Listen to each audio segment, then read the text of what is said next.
We will test that we do in fact get the request body that was sent by our client. We need to get a terminal open and start our server.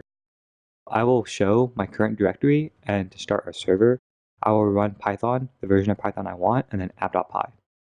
Now our server is started. I'm going to open Postman, and what I have here is I have Postman, and let me give you a brief explanation of how this works.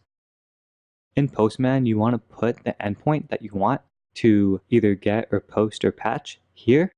And in our scenario, we will be sending over JSON. So we want to make sure we send the right content type over to our server.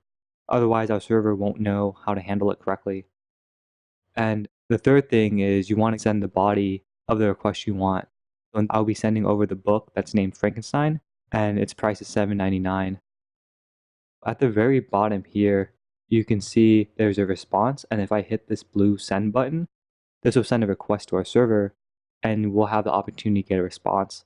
If I send that, that fired a post request to our books route, and then our add book method ran, which got the request JSON, JSONified it, set the right content headers back to us, and then send that response back.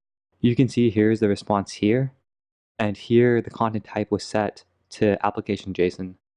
We know now that since we're able to get back the same request data that our client sent us, that functionality is working, and we also learned how to use Postman to send a post request and test our API. In the next video, we'll start adding the code that allows clients to add a book.